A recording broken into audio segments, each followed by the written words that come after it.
Hello there, YouTube. It's Dare Mode time. We unlocked Dare Mode like 5 episodes ago, and we're finally getting around to trying it out because we want to start working toward buying blue tents in the gift shop, and that requires 8 trophies, and beating Dare Mode grants you a trophy. To play Dare Mode, you have to start a new save file, and it turns out the normal game mode is called Bequest, which I definitely already knew. This mode starts you on day 1 and grants you 1 new dare each day. The dares vary significantly, but they're essentially new rules you have to follow each day. Once you've gotten 4 dares, you can earn the trophy by making it to room 46 without failing any of your dares. So yeah, that's how dare mode works. This episode's going to be a supercut of my dare mode runs. If you'd prefer to see the runs in their entirety, this footage is all from live streams 11 through 13. So let's get started. Each morning in dare mode, there will be a new dare waiting for you on the table in the entrance hall. And our first dare reads, I dare you to make exactly 1 purchase or trade in each shop you draft. Not too bad. It's a bit limiting as we have to be careful not to draft shops when we don't have money, and we can't just buy out the cheap shops like we've gotten used to, but overall it's very manageable. One really fun thing about dare mode is how quickly you progress through the early days, because you can easily bypass all the knowledge gates. For example, literally the first thing we do is run outside and unlock the orchard. Boom, plus 20 steps. In addition, the billiards and parlor puzzles difficulty are reset, making them comically easy. I mean, look at these 3 options. And we pull off some seriously lucky drafting on day 1, managing to pull a ballroom directly into a bedroom so we can keep coming back to it, and then a study to utilize the ballroom's gems. This combo is fantastic, and it allowed us to be much more intentional about rolling for specific combinations than you'd normally be able to do on day 1. We also got very lucky and pulled a foundation right in the center of the house, and it's rotated 90 degrees, which I didn't even know was possible, and I think this is better than what we have in our normal Bequest mode save. Then off the foundation we draft a lab, and we nearly set up an experiment that generates tons of aquariums, but thankfully realized just in time what a bad idea that would be. And each time we draft an aquarium, we will have 3 more aquariums added to the draft pool. That's kind of crazy. Honestly, just for the fun of it. Oh, no. Aquariums are shops. Can we not even take an aquarium? Because there's no purchase to be made in it? So yeah, in addition to the expected negatives of our first dare, we're also essentially forbidden from drafting the aquarium. Our next draw, we're offered the utility closet and choose to just accept the dead end and call it a day, because the utility closet will give us access to the gemstone cavern, as well as allowing us to go out through the garage and unlock the outer room. So we do just that, and we draft a hovel for our first outer room, specifically to get access to its gas valve. Then we head out and do the same for the gemstone cavern and the orchard. So after day 1, we've nearly unlocked the cliffside elevator. We have access to the outer room, we have the 20 additional steps from the orchard, the 2 gems from the cavern, and a foundation in the center of the house. It's very satisfying blowing through the knowledge gates that took me many hours of gameplay to find the first time around. Alright, on to day 2. Our second dare reads, I dare you to open each locked trunk in your house each day. Now this one at first glance doesn't sound too difficult, but can actually be quite limiting. The main difficulty of this dare is that you kind of always need to hold on to an extra key in case the next room you draft contains a locked trunk. This dare makes Sledgehammer an S tier item. Because we already know the codes to all the safes, keys are a much more limiting factor than gems for us, and this dare only exacerbates that fact. So with our new dare in hand, we head out to the outer room and choose the tool shed, and we're immediately rewarded with a shiny new sledgehammer.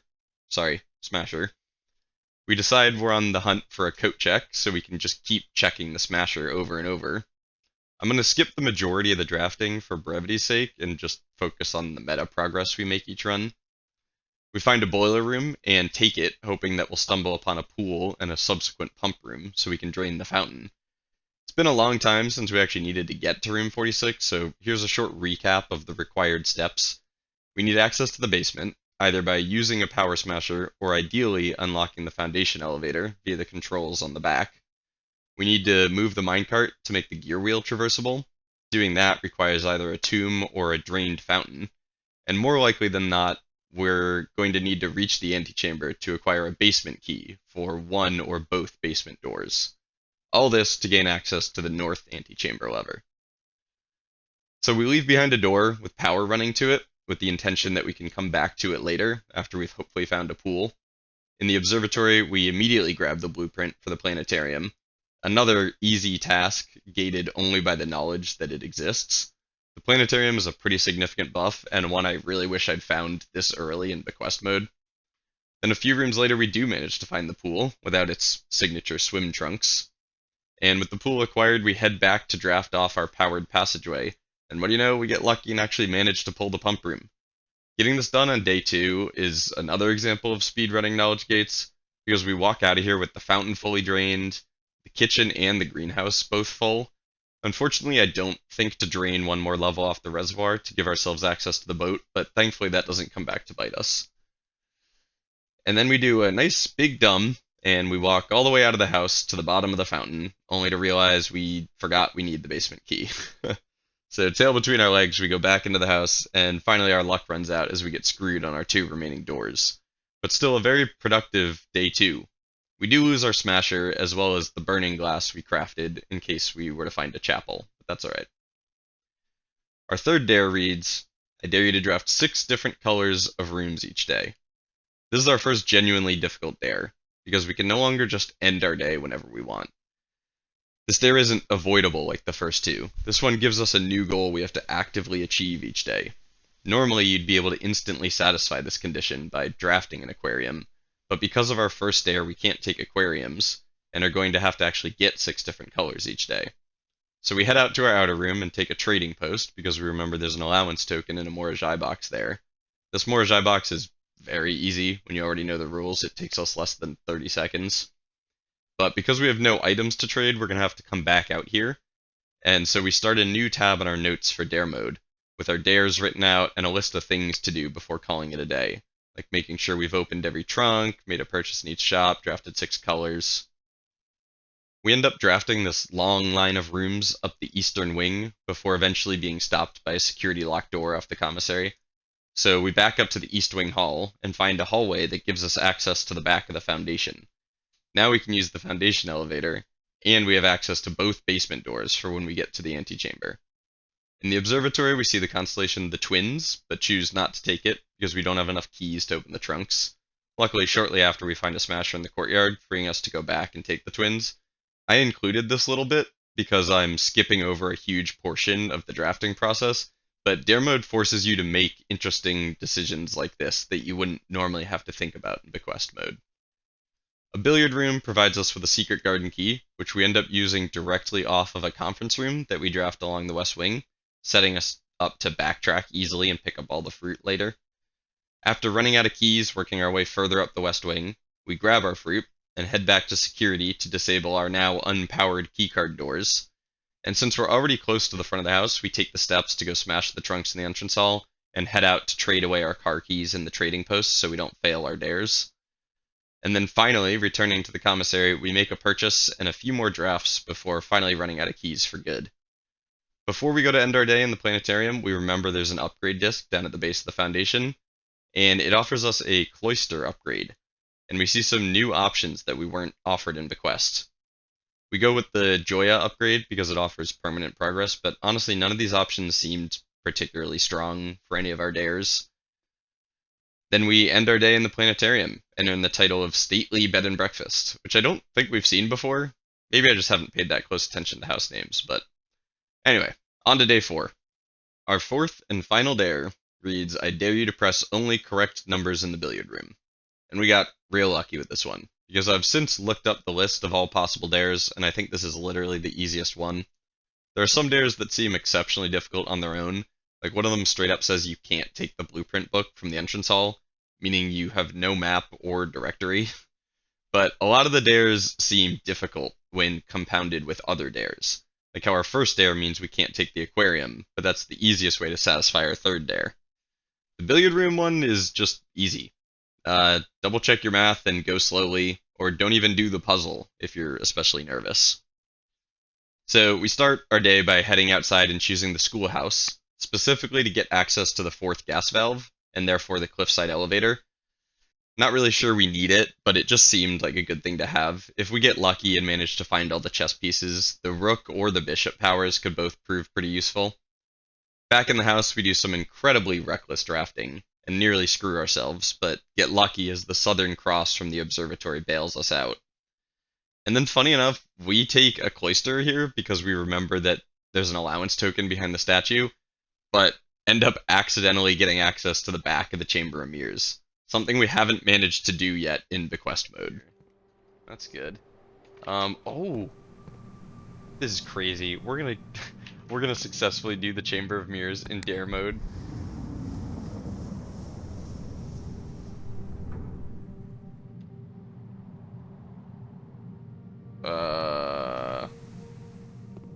Okay. A gem here. A gem here. Now what would pressing you do? Opens that one. And you open that one.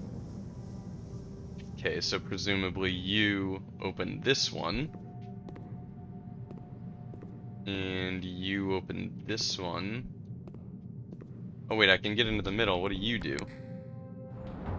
Whoa. What in the world?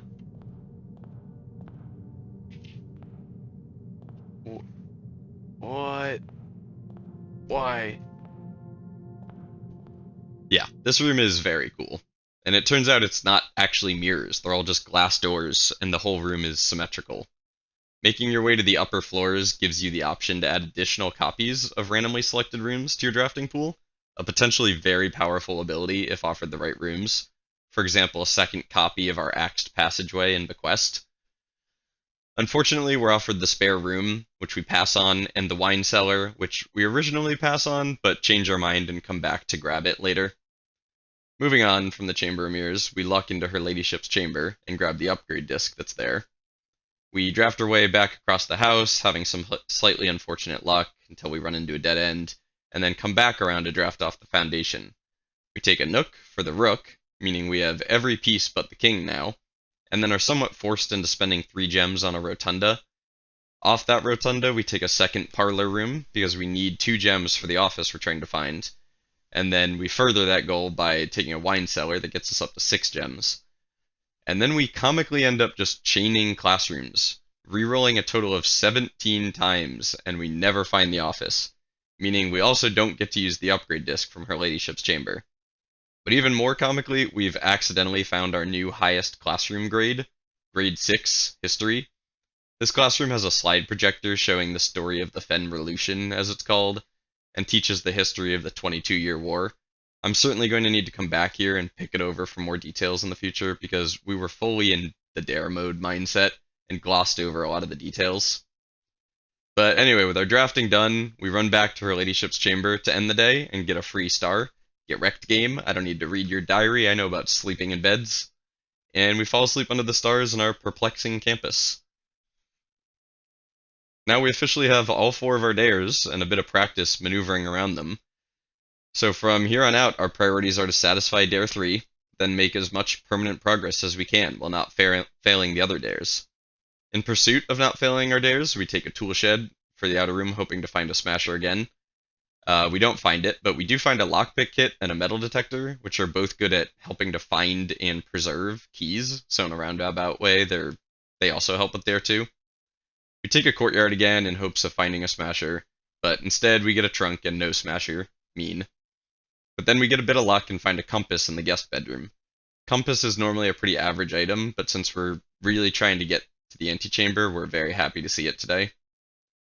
A while later, we foolishly take a drafting studio, hoping to see the conservatory, before we remember that the conservatory is found by digging out in the campsite, so kind of 2 wasted gems coming in here, but we do take the dovecote, which is a pretty solid room. We find a second trunk in the veranda, which is really unfortunate, because until we find a smasher, we'll have to reserve at least 2 keys for these trunks. Then, while we're in the cloister digging up dirt piles, we once again notice the letters written on the back of the statue, and it occurs to us that they might be related to the castle puzzle.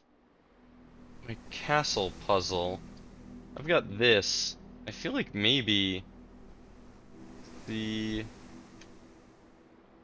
X E T would kind of imply E blank blank T C blank blank X. Three-letter words that start with the end in X. Hmm. Okay. Yeah, maybe that's not relevant to that puzzle, but I don't know what the heck else this would be referring to. So yeah, still not totally sure what to do with that information, but it feels like we've got a lead. Up on rank 9, we're offered an office that we lament wasn't offered to us last run. Also, we can't even afford it this run. So we just grab a coat check, and on our way back to the dining room, we decide we probably aren't finding a smasher today, and we use the key to open the trunk in the veranda. We draft our way across the house, grab bacon and eggs in the kitchen, and then immediately find our morning room, which comes with another upgrade disc that we walk right past into security where we could have used it. After drafting a few more rooms, we end our house with a mailroom and use our final key to open the trunk from all the way back in the courtyard. Luckily, it contains the car keys, so we go grab the upgrade disc from the garage and take it to security, where we're offered a boudoir upgrade, which is neat because we haven't seen this option in Bequest yet. We take the 2 ivory die because it genuinely just seems to be the best one, especially because Dare 3 seems to be our most dangerous one, and ivory die can really help offset that. We make it back to our planetarium with 1 step to spare and earn ourselves a garden bed and breakfast of tomorrow. At the start of day 6, we're already on 9 stars, which took us until day 11 in Bequest, so the planetarium is really putting in work.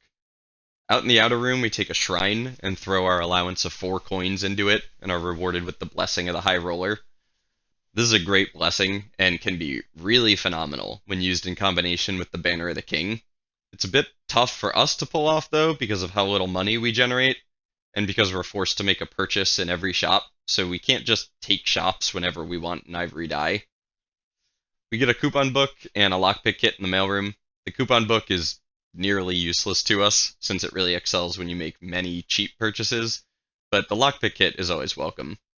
We use a secret passage to find a commissary, and luckily today there is a smasher. All the way up on the 8th rank, we find a greenhouse that comes with a shovel and a couple gem flowers since we've turned on the water. But unfortunately, we get wrecked by a security locked door, and we're forced to end our day with an ivory die, 4 keys, 4 gems, and plenty of steps. So that's the premature end of our east-facing villa. Now, it's been a while since we got any closer to winning. We're opening new safes and upgrading our rooms and stuff, but we haven't made any progress toward unlocking the basement doors or accessing the sanctum since day 2.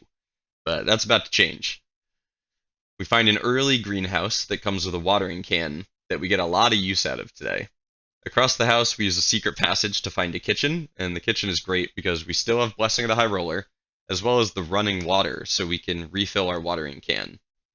After a couple rerolls, we have enough money to go back for the shovel in the commissary, which finds us a couple coins in the greenhouse and a key in the courtyard. We've triggered our watering can 3 times, so we run back to the kitchen to refill it, and we buy bacon and eggs while we're in there. We pretty much immediately find the morning room again, and honestly nearly walk by the upgrade disc again. I was about to lose my mind editing this part. Then we draft a patio, followed by finding Diamondus Major in the observatory, and suddenly we're up to 10 gems with even more waiting for us back in our other green rooms. In the lab, we're offered a guest bedroom upgrade, and decide to try out the guest bedroom. If we hadn't taken the ivory die boudoir upgrade, we may have gone Geist bedroom again, but we wanted to try out something new, and if I'm being honest, the thought of high-rolling a master bedroom to save a run was just too enticing. Then while setting up an experiment, we see a new option that allows you to add additional dares to your dare list, and I don't understand why you would take this. The only thing I've been able to think of is so that you can get your 4 dares faster and win in fewer than 4 days. But other than that, I haven't seen an achievement related to this or been able to think of any other reason. So if you know, let me know. Anyway, because of how many gems we have, we go with gaining +1 allowance every time you draft a room that costs 2 or more gems. Off the laboratory, we finally managed to draft our first office, and it comes with another upgrade disc. This one offers us a courtyard upgrade, and we struggle to decide between the 2 gem upgrade and the core yard upgrade, but ultimately choose the gems. This was a tough choice, and you can definitely make an argument for either of them. We've gotten a bit reckless with our drafting as we're on 0 keys and we haven't yet found all 6 colors of rooms, and we find the door out of the office is locked. So while we're running back to the foundation to continue drafting, we find a broken lever in the lab that we missed. We now have the ability to pull the southern lever in the greenhouse. Praying for a key, we dig 3 times in the foundation and come up without a key. So we pray for an unlocked door. Then when the door is locked, we put our faith in the lockpick kit, and thankfully it comes through, but then all 3 options would end us. So we pray one last time to the gods of RNG and use our last ivory die, and we get offered a chapel. I don't think I realized in the moment just how close we were to losing here. Then the chapel door is locked as well, but our luck keeps rolling as we find a dig spot that we missed earlier and dig up a key to the secret garden. Now that we know we'll be able to keep drafting off of the office, we backtrack to refill our watering can and pull the greenhouse lever, picking up gold spread by the office as we go. We enter the secret garden on 13 steps and 0 keys, but managed to dig up a key and 2 turnips before pulling the west lever. North of the secret garden on the 9th rank, we really struggled to choose between a pantry that will put us 1 room away from the antechamber or a servant's quarters for 3 more keys. Eventually, we decide to go with the keys, and while in the servants' quarters, we stumble upon a crumpled note in a bucket in the corner of the room. Somehow we just keep accidentally making the quest progress in dare mode. This note was written by Randolph Moore, the lab tech and current network manager, to Hartley Rota, Herbert's valet and close friend. We learn he's going away for a few weeks and has set up Hartley with a temporary admin key, as well as explaining how the admin keys are generated. From this note, we are definitely supposed to figure out that the admin key to the Blackbridge Grotto is Moore R, but unfortunately we don't, and instead take it much more literally, thinking we'll be able to use Rot H. Anyway, we head off to continue trying to get to the antechamber, and find a smasher that we missed in the secret garden. We've missed a lot of stuff today. It happens toward the end of stream. We're out of ivory die, so we have to just hope for a 3-doored room that'll give us a chance at both the west and south antechamber doors. But we get locked out of the west entrance. It occurs to us that we could try to go back to the chapel and draft a shop to get another ivory die, but after counting our steps, we realize we won't be able to do that, and still take the basement key to the 2 doors, so we hope for the best and get offered an exceptionally lucky passageway. This passageway gets us into the antechamber, raises our allowance, and leaves us multiple doors to draft off. We finally realized that we actually have the potential to win today if we find enough fruit from the secret garden. So we draft 2 more rooms hoping we find something to provide us with steps, but we don't get lucky on that front. Without our first dare, we'd be able to just buy plenty more steps in the kitchen and win today, but we've already bought the bacon and eggs. So we make our way out to the fountain, stopping only to unlock the foundation basement door and check rooms for fruit. Finally, we pull the minecart out of the way and grab the upgrade disc in the torch chamber. Just kidding, we forget that one is in there, and we're left with just enough steps to run out to our campsite and dig up the conservatory blueprint. So after 7 days, we have 8 allowance, 10 stars, 4 upgraded rooms, water in the kitchen and greenhouse, an empty fountain, both basement doors are open, and we've moved the minecart. From here on out, all we need to do to win is maintain our dares and get access to the antechamber with enough steps to go down to the sanctum and back. Alright, day 8. Let's talk about day 8. We got the tomb for our outer room, and because of the tomb, we excitedly took Draxus in the observatory, and this was a fatal mistake that resulted in us drafting a grand total of 6 rooms before meeting our end. Alright, please don't end me here, that'd be so upsetting. Oh! No way. This is really how this is gonna go down? Oh my god. Oh, you big dumb dummy. You big dumb dummy. Holy crap. Oh. I fail. I fail hard. I failed. And I will say goodbye to my dreams and the sea. That's very dramatic, Simon. And wonder why daring feels just like defeat. As always, very poetic, as with all of the writing in this game. So yeah, dummy. But surprisingly, you're able to just try again, starting from the same day you failed. I was fully expecting it to take me back to the home screen and delete the save file, so this was a pleasant surprise. Though personally, I kind of feel like getting a redo diminishes the achievement slightly, but it's how the developers intended things, and honestly, we really only made one mistake, so it would have been pretty sad to have to start over because of it. That being said, let's get on to day 8, take 2, Electric Boogaloo. We start this day, like every other day, by running out to draft an outer room, and we're offered the tomb again. Last run I didn't show it, but we actually remember the upgrade disc in the torch chamber, so we take the tomb again and go grab the disc. Back in the house, we buy a sledgehammer from the commissary. I don't think I showed it, but I placed a special order for this on day 6, and now it's showing up. Then, for some reason, we find 10 coins lying around in the billiard room. I've never had this happen before, and as far as I can tell, it was just really lucky. The billiard room also provides us with a secret garden key again. Shortly after, we grab security to use our upgrade disc, and get offered the storeroom. We debate between the gold and the keys for a bit, but ultimately go with the extra key, because we're limited to one purchase per shop. Our little bit of allowance in gold is sustaining us enough. We're about to draft a chapel when we have the realization that our tomb is a black print, and the concern here is that I don't know if I need exactly 6 different colors of rooms, or at least 6 different colors of rooms. In the end, we decide to play it safe and assume it means exact, so now we're barred from taking green rooms. Immediately following the chapel, we find our first guest bedroom, and we're very confused because there's no indication of what bedroom effect it triggered. But then we find 3 keys waiting for us, so we know it gave us the servants' chambers, and there's this cool little quiz that gives you a reward for guessing what room it gave you. We're rewarded with 10 coins for getting it right. A couple of rooms later, we completely forget about the whole least versus exact debate we just had, and we just take a cloister. Luckily, it turns out the game means at least 6 different colors. I think this should be clarified. But we also managed to draft a pantry off our cloister, permanently adding 5 steps to our main course.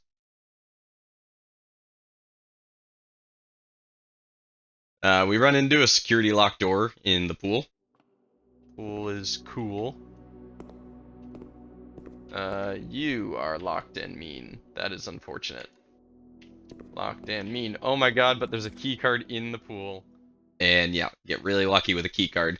So we run back to security and jack it up to high. Then we use our secret garden key, pull the west lever, and in the following storeroom, we decide it's time to really go for the win. Because the antechamber is open, we're at 7 keys, 5 gems, 23 gold. We have a key card and a smasher, and we still have Blessing of the High Roller. So we're set to get it done. A trunk in the courtyard provides us with 2 ivory die, and then a boudoir gives us 2 more, putting the count up to 5. On the 9th rank, the conservatory shows us a conference room that we immediately make common, and what do you know, it's the very room that gets us into the antechamber. So now all that's left is to go pull the north antechamber lever, which does involve solving the basement cart puzzle and the gear wheel puzzle. But honestly, this day was pretty easy. We made very few difficult decisions and had pretty good luck. That isn't to discount all the work we put into days 1 through 7 to set ourselves up for this day. Day 8 was really made possible by all the extra keys, gems, and dice from our upgraded rooms and open safes, as well as all the obstacles to room 46 having been removed, allowing us to just focus on getting to the antechamber with a decent step count. So yeah, that's Dare Mode complete. Overall, I enjoyed this game mode. The challenges it presents you with are new and interesting, and I loved having a reason to reach room 46 again.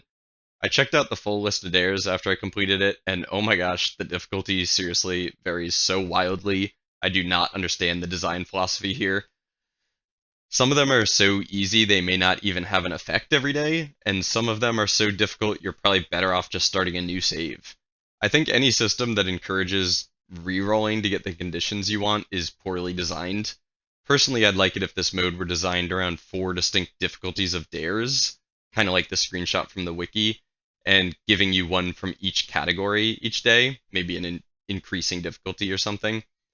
The fact that you could receive these 4 dares one run and these 4 dares in another just seems wrong to me. There are some dares that are restrictive in really interesting ways, like this one, that means you'll need to use the garage to do anything outside the house, like even to unlock the orchard. Or this one that encourages you to maintain a low gem count. I love these kinds of new challenges. The puzzles and blueprints are fantastic, but the roguelike aspect of this game deserves praise as well. It's satisfying to think carefully about the implications of each draft as you make your way through the house. Anyway, feel free to leave your opinions on this game mode in the comments. I love talking about balancing. As always, I hope you enjoyed, and thanks for watching. Also, I dare you to like this video. Anyway, I'll let the Room 46 cutscene play out again, because it's just fantastic, and it gives me chills every time. Catch you in the next one.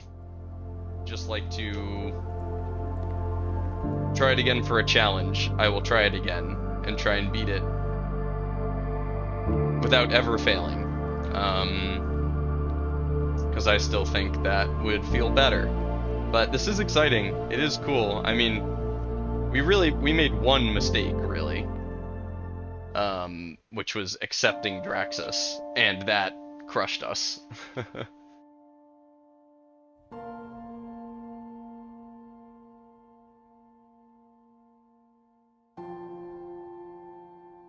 There was once a red prince who sat on a red throne. He had a red crown made of rubies and a red castle made of stone. The prince had a love for all things red.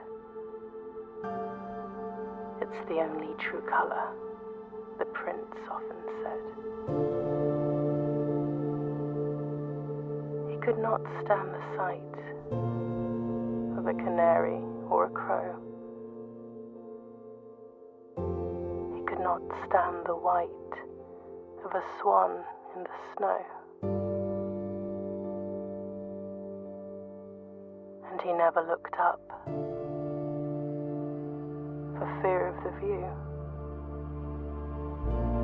He had heard that the sky was not a red hue.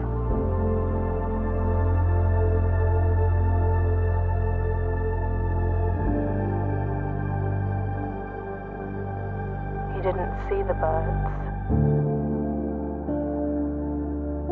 or the changing of the leaves,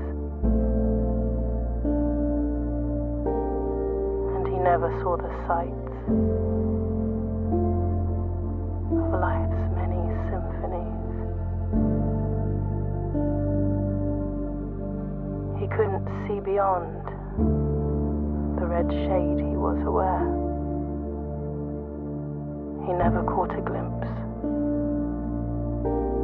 of the world I had to share.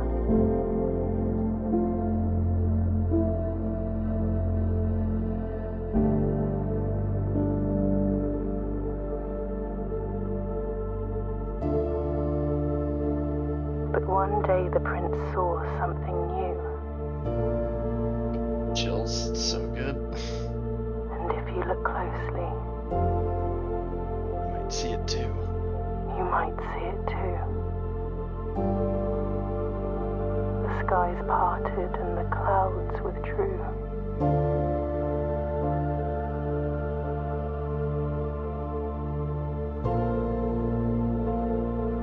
The prince had a new favorite color, Color. the color blue.